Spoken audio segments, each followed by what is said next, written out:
Hi everyone, Jonathan here again with what for me is the archetypal what is this weapon, because it looks very reminiscent of something that you probably know, which will become apparent if you don't in a moment, but then has all sorts of crazy stuff going on at the back and also at the front that we'll show you in a moment. So to put you out of your misery, this is the Kretz rifle, K-R-E-T-Z. Invented by a Hungarian army captain, Franz Kretz, sometime just before 1913, because that's when his patent appears. That patent, which contains all of the technical nightmare that we're about to learn about, depicts a Mannlicher 1895 straight pull rifle. And the patent idea, really, the main thrust of it, was to convert your existing military rifles to self-loading operation. What was then called, even in Britain, automatic operation. So not a machine rifle, but back in the 1910s, everyone pretty much called it automatic. Self-loading came later. So let's walk this through from the muzzle, and I'll try to explain how it works, because it's extremely complicated. This is absolutely begging for a 3D model and animation, and if any of you are skilled enough to pull one off, that'll be amazing. But yeah, until then, I'll just have to try and explain it. So, from the front then.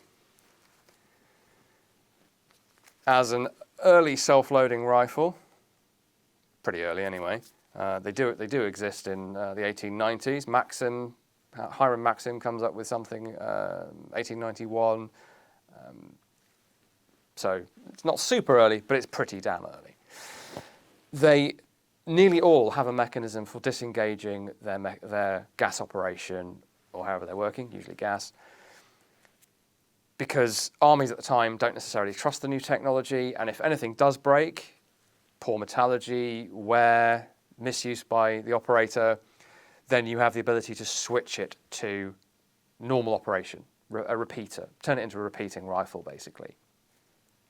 Now, because the original host rifle, in concept at least, was a Mannlicher straight pull, that's very straightforward. You disengage your mechanism and you have a straight pull bolt to fall back on. This conversion idea falls apart slightly if you have bolt-action rifles, because it's going to cost you a lot more to convert them effectively to straight pull first and then to self-loading operation.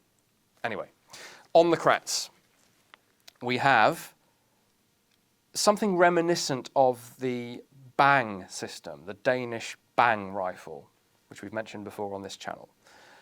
It has a gas cup on the front, and the reason that this is knurled, this is the actual cup, is that you can, if you unscrew it all the way, it creates a little gas chamber with a shaped cup, and then the muzzle gases push against that and blow forward. It's called blow forward mechanism. And it pulls the hideous mechanism that you're about to see forwards to start the whole thing going. But if you don't want it to work automatically, you can screw this all the way down. Takes a while. That closes that gas chamber effectively, closes it to nothing, and therefore the muzzle gases can't do anything but blow out the front of the gun behind the bullet like they normally would. So that's your gas shut off. Behind that, we see this retaining clip system. Now that's what hooks the sliding barrel shroud, I guess you'd call it, that sits around the barrel. That's what connects that to the internal mechanism. So it's hooked over a lug here. So when this is unscrewed and the gas pulls the whole mechanism forward, it's pulling at this point. Now, I have tried to disassemble this rifle and got partway there, but had to stop for fear of damaging it. And this sliding sleeve is frozen in place, as far as I can tell, at least for now. Maybe one day we'll be able to safely free it up. The only hint, therefore, of how this is working that we can see is this slot in the casing. So this piece, if I can try to explain this a bit better, the end cap and this piece is an outer casing. Then you have a sliding sleeve that's visible here, inside. And then the white metal bit, the bare steel you can see with the sort of cut out sections in it, is the actual barrel. So already super complicated. Outer casing, sliding sleeve, pulled forward by the cup. Then what happens? Well, it only gets worse from there, I'm afraid to say. Under the woodwork is one of two lengths of what I can only describe as bicycle chain. So there's one either side running under the wood. And if we skip straight to the rear, here's the big reveal, or one of the big reveals anyway. There is the right hand of the two bicycle chains. It's not actually a bicycle chain, but it's the same exact concept. And there are pulleys for the chain to run around. You can actually just about see one of them at the back, but it's a little hard to see. So small pulleys to guide the chain, to keep it in place. And then under this casing, it's horrific, quite frankly. The chain wraps around this, so it just like the sprockets and gears of a bicycle drivetrain, this is effectively your chain ring, I guess. But there's one on both sides because there are two chains. So imagine a bike driven by two chains. Hence we have a plate on both sides.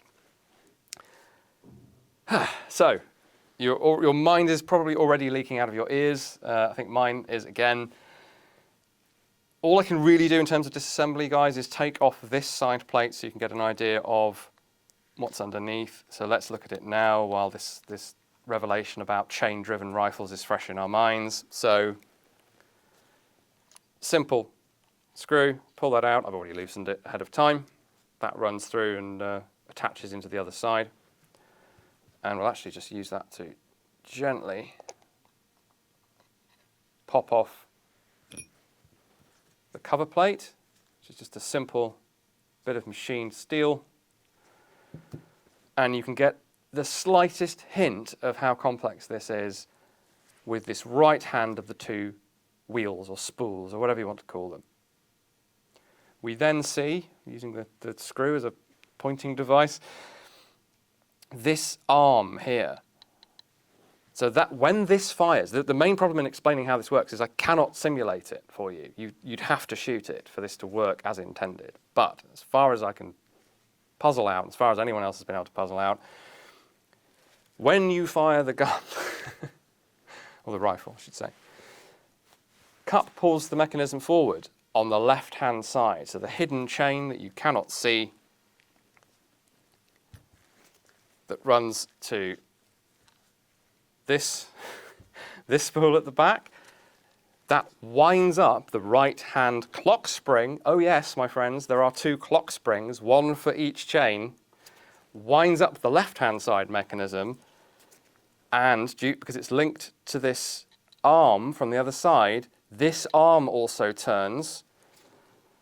That then engages with this surface here, this wedge shape, and drives the right-hand spool and winds that up. And then as the rifle operates, bearing in mind the bolt has been blown back,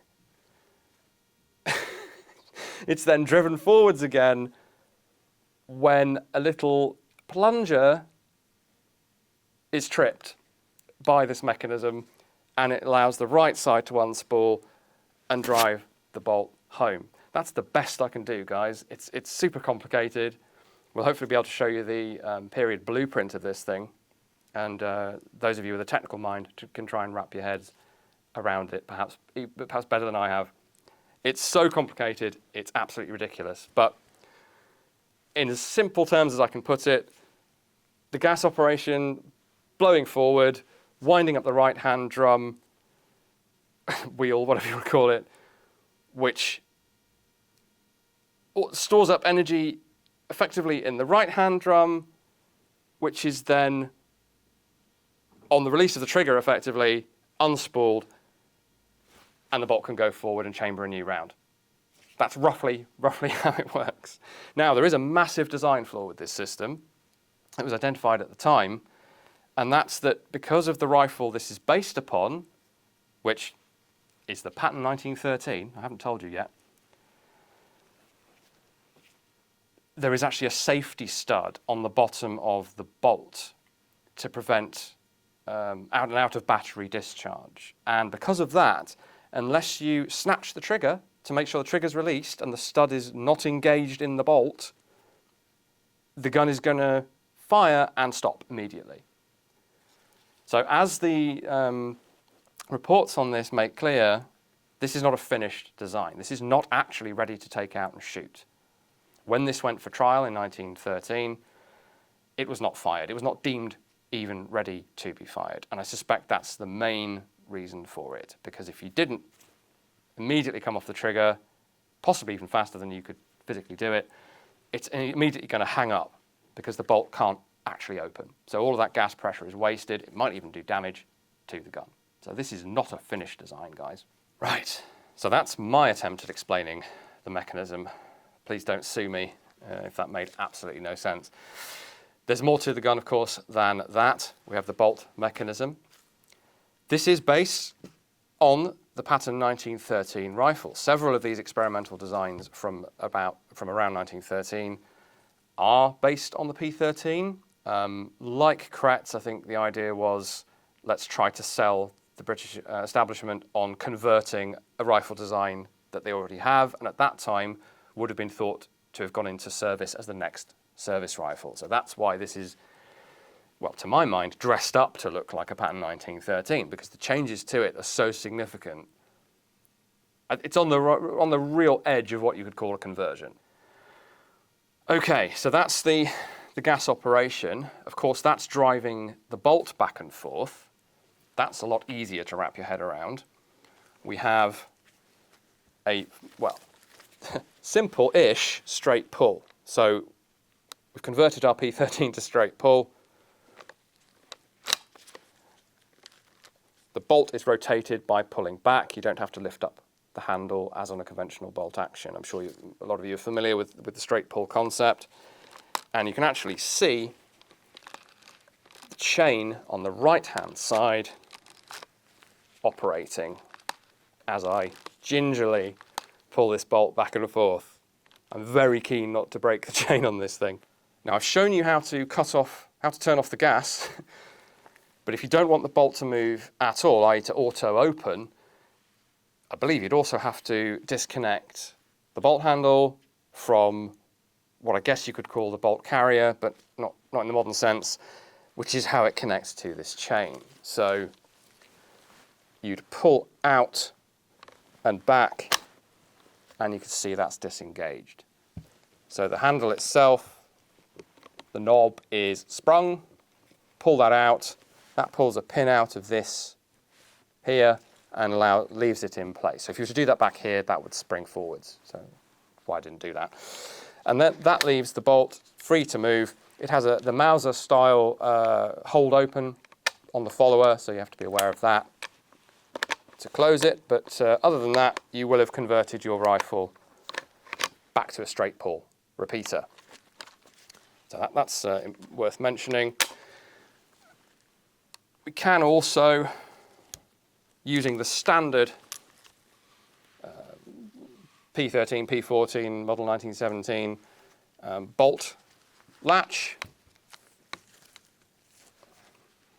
to put this down to do that, pull it out and remove the bolt. Very straightforward. That's completely standard. It's nothing unique to this. And the bolt is pretty standard as well. Pretty much standard Mauser / P13, P14, M1917. 2 locking lugs at the front, the big extractor down the side. It's the back end that differs because they've had to turn it into this bizarre Frankenstein's monster. So you can get an idea of how this is interacting with the rest of the rifle. Obviously, normally the handle sits like this, and it's the front part that turns, but it's easier for me to demonstrate by turning this at the back. And the hole for that problem lug that would stop this from actually functioning as a weapon is there, and that's standard on this series of rifles, the series of rifles from which this is converted. With the bolt back in, I've got one more thing to show you of interest, which is there is a bolt hold open device on this, not just the floor plate of the magazine, but if we pull back the bolt, at a certain point, we can press in this rather silly looking flat spring. It's very much like the safety device on an Adams revolver, if you've ever seen one of those. It's just a bit of sprung metal with a peg on the end. You press that into place and it stops the bolt from going forward. So you can manually hold it open when there are rounds in the magazine. See, it's not the follower that's holding it open, making me slightly nervous with my finger in there, because if this hold open fails, I'm going to get Kretz finger rather than Garand thumb. So that's the hold open device. Very, very basic. Would not have stood up to the rigors of military usage, but then neither would this rifle. And then to disengage this hold open device, I don't know if the mic will pick this up, but it's quite an amusing sound. Pull back the bolt and ping, twang, whatever that noise was, out goes the bolt hold open, and then you would be able to, well, if the springs on this weren't completely dead, it would shoot forward. But as you can see, it's pretty sluggish.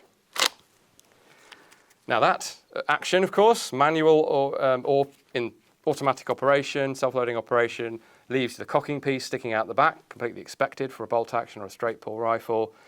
But if I try to pull the trigger, nothing happens.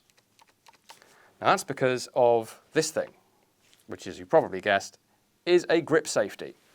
So we put our thumb through this ludicrous thumb hole stock that looks more like a carrying handle.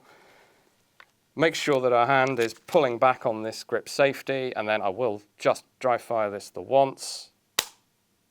Forward goes that bolt. So mechanical grip safety, inherent bolt safety from the P13, but that's going to stop the gun from working. So that is the Kretz. Now, as you probably, well, I think I've already tipped you off to, this thing did not do very well in trials. So in 1904, prior to this, the War Office had commissioned the first serious set of tests and evaluations into automatic rifles, self-loading rifles. By 1913, they'd established the Automatic Rifle Committee that we're fortunate enough to have the final report of. Now, this isn't the end of the story, because they pick the whole thing up. All this carries on through the First World War. It's interrupted by the First World War, as 1913, 14. Not a great time to be looking into a brand new, untested service rifle, but it does get picked up again. And long story short, spoilers, I think we've mentioned this before on the channel, we end up adopting the Farker Hill self-loading rifle and then immediately not buying any of them because the war ended. But if we dial back to 1913, when this thing is being tested, now they line this up against a laundry list of other designs, including another Hungarian design based on the same original patent shared with Kretz, funnily enough, but that one is credited to an Edmund Tatarek. Also, long story short, none of them are deemed suitable. And it's only later on that the Farker Hill comes back into the picture and effectively wins, but then loses again because it doesn't get adopted. So this concept of converting existing bolt-action service rifles to automatic operation. Lots of people tried it at different times and for different reasons, and it rarely goes well. You're adding a lot of weight, a lot of complication. It's so much better to go back to the drawing board, literally, and design a self-loading rifle from scratch. So this, it's not really a patent 1913 rifle. Now that was an experimental rifle in its own right. So it's worth mentioning that the basic barreled action of this is already flawed because it's in 0.276 of an inch Enfield caliber, a high pressure, relatively small bore cartridge, and they never nailed that, as you'll know if you've seen our previous video on the pattern 1913. So further hobbling that with a complicated set of mechanisms seems like a really bad idea. And in fact it was, because I have one of my favourite quotes I've come across so far from the Automatic Rifle Committee, or from the Small Arms Committee actually. So bear with me. So the Chief Examiner remarked, "The converted rifle is not in a fit condition to be put through a firing trial.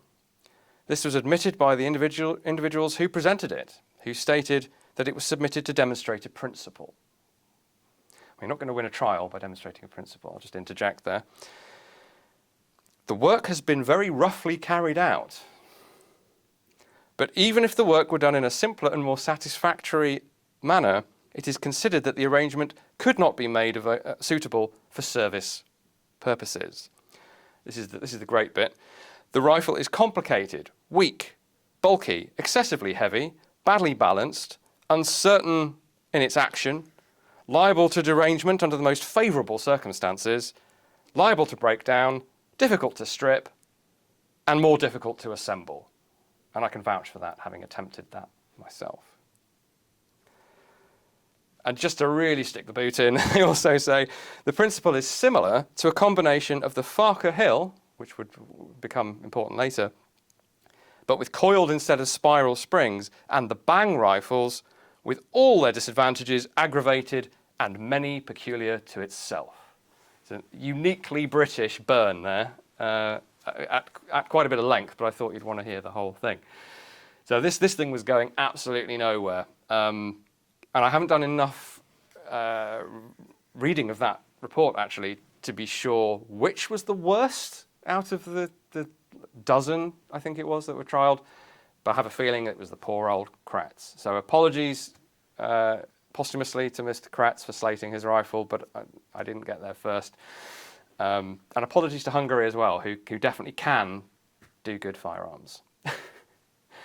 Now, Kretz wasn't entirely stopped by that absolute slating. He did go on to design another rifle and another machine gun, both of which still used a bicycle chain to power them, which is absolutely perplexing when you think about something even as complicated as the Farker Hill or the Bang.